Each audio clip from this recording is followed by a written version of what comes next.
Bismillahirrahmanirrahim. Assalamualaikum warahmatullahi wabarakatuh. Alhamdulillahi wa kafa wa salatu wassalamu ala nabiyil mustafa wa ala alihi wa sahbihi wal wafa. Alhamdulillah teman-teman sekalian, pada kesempatan sore hari ini saya bisa kembali menjumpai teman-teman sekalian. Saya ingin menjawab salah satu pertanyaan yang sering dilontarkan baik di forum ataupun di luar forum. Jadi ada yang bertanya, Pak Ustadz, mungkinkah seseorang yang sudah rajin ibadah, sudah rajin baca Quran, ahli ya kebaikan, tapi masih diganggu setan? Karena mungkin dia menyaksikan beberapa orang di tempat tinggalnya ada yang seperti itu, sudah rajin mengamalkan hal-hal yang baik, ketaatan kepada Allah, tapi masih ada gangguan sewaktu-waktu, katanya marah tidak terkontrol, atau sewaktu-waktu seperti orang kesurupan, seperti orang kerasukan. Mungkinkah ada gangguan jin pada orang yang sudah rajin ibadah? Baik teman-teman sekalian, saya ingat satu peristiwa, ya, satu pengalaman ketika saya dijemput oleh seseorang dalam rangka ingin meruqyah tempat usahanya. Pada waktu itu pagi, sekitar jam 8 pagi saya dijemput, ya. Dia pakai kendaraan mobil, saya ikut ke situ. Kemudian sebelum sampai ke tempat tujuan, masih jauh ke tempat tujuan, di suatu tempat beliau berhenti. Saya tanya, ada apa berhenti di sini? Dia bilang, saya mau sholat duha dulu. Ternyata beliau berhenti di sebuah masjid, ya, dan di situ kita bareng sholat duha. Kemudian setelah selesai itu naik lagi ke mobilnya dan saya tanya, dia bilang, ya, enggak, saya tanya, Pak Ustadz, maaf ya, saya memang udah kebiasaan sholat duha, katanya. Sudah kebiasaan sholat duha, kemudian kalau tidak sholat duha tuh perasaannya nggak tenang, seperti itu. Lalu setelah itu kita berangkat kembali melanjutkan perjalanan sampai di tempat. Kemudian saya ruqyah tempat usahanya, ya, dengan standar ruqyah tempat, ruqyah rumah. Setelah itu saya ruqyah juga orangnya, dan ketika orangnya itu diruqyah, dia bereaksi sangat keras, ya, sampai muntah-muntah, sampai bergerak-gerak, berontak-berontak dan sebagainya. Selesai meruqyahnya, kemudian kita pulang. Di perjalanan pulang, 10 menit menjelang adzan zuhur, dia berbelok ke sebuah masjid. Jadi dia kebiasaan kalau di perjalanan selalu mencari masjid untuk sholat duhur. Dia bilang, saya selalu sholat tepat waktu. Kalau dalam perjalanan saya mencari masjid terdekat. Kemudian sholat duhur di situ. Setelah saya sholat duhur, itu saya tunggu setelah sholat sunnah, dia baca Quran dulu. Dia baca Quran, kemudian setelah selesai baru melanjutkan perjalanan. Lalu di perjalanan dia mengatakan, Pak Ustadz, maaf ya, kalau menunggu saya lama, katanya.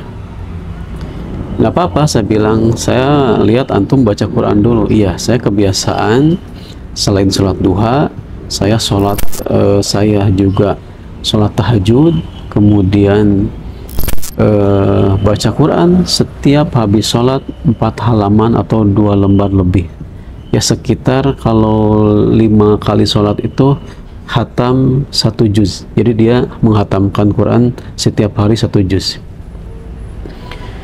ditambah sholat duhanya, ditambah saum sunnahnya Senin Kamis, kemudian sewaktu-waktu juga saumnya saum Daud, gitu ya. Ini saya lihat soleh sekali. Tapi kenapa tadi ketika diruqyah dia bereaksi, gitu ya.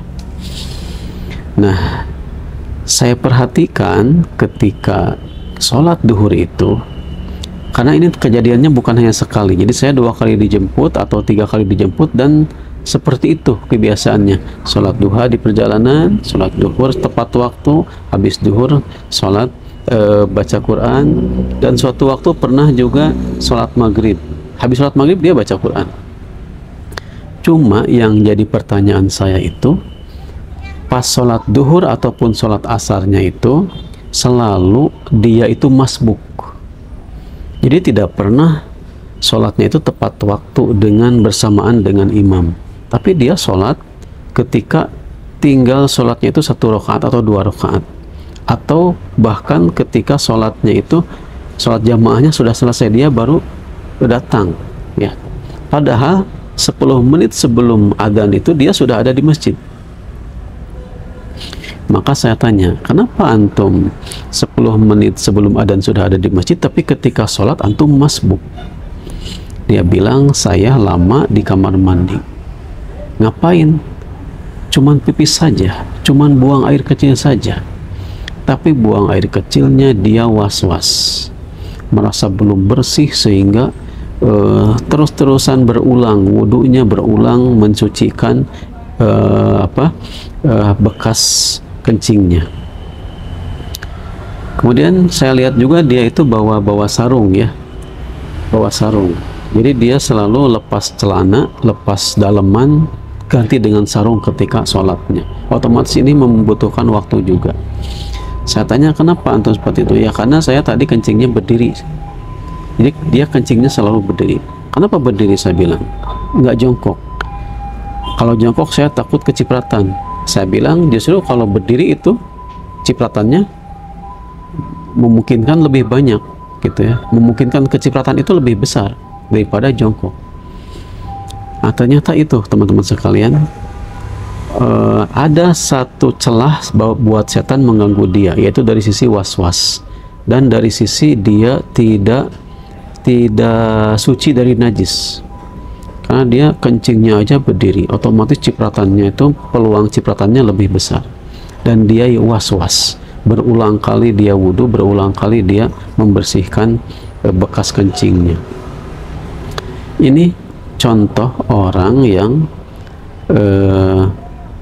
dia ahli baca Quran, ahli sholat berjamaah, kemudian ahli saum, tapi setan masih mengganggu. Terbukti ketika dibacakan Quran dia bereaksi keras.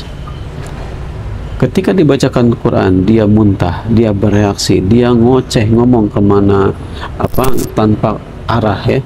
Itu menandakan ada gangguan setannya. Dan gangguannya setan itu dari celah-celah yang kita mungkin tidak sangka. Orang ini, beliau ini, mudah-mudahan Allah berikan kesembuhan, mudah-mudahan Allah hilangkan gangguannya, was-wasnya, dan apapun yang dia rasakan yang merupakan gangguan mudah-mudahan dihilangkan, ya. Celahnya ternyata dari kencing berdiri, kemudian was-was, ya, dia tidak bersih mungkin di dalam badannya, ya. Kemudian dia pernah mengamalkan suatu amalan ritual dan memiliki leluhur yang memiliki hodam. Maka ketika meruqyahnya kembali, saya putus akadnya supaya tidak ada lagi hodam yang menempel di badannya, dengan izin Allah tentunya. Itu teman-teman sekalian, ya. Orang yang sekarang mungkin rajin ibadah, tapi kalau masa lalunya ada hodamnya yang pernah terlanjur masuk, maka itu bisa mengganggu. Buktinya orang ini diganggu dalam hal ibadahnya. Jadi jinnya bisa jadi telah ada sebelum dia rajin ibadah, sebelum dia rajin sholat, sebelum dia rajin baca Quran, sebelum dia rajin puasa sunnah, jinnya sudah ada di badannya dan terusik, terganggu dengan ibadah-ibadah yang dia lakukan. Akhirnya dia mengganggu ibadah sholatnya, selalu masbuk, selalu was-was, ya, dan ada perasaan-perasaan yang membuatnya tidak khusyuk, tidak fokus di dalam ibadah. Demikian mungkin, mudah-mudahan jadi pembelajaran buat kita, dan mudah-mudahan kita semua diselamatkan oleh Allah Subhanahu wa taala dari berbagai gangguan jin, gangguan setan, sihir, ya, baik yang ringan maupun yang berat. Amin ya rabbal alamin. Barakallahu fikum. Assalamualaikum warahmatullahi wabarakatuh.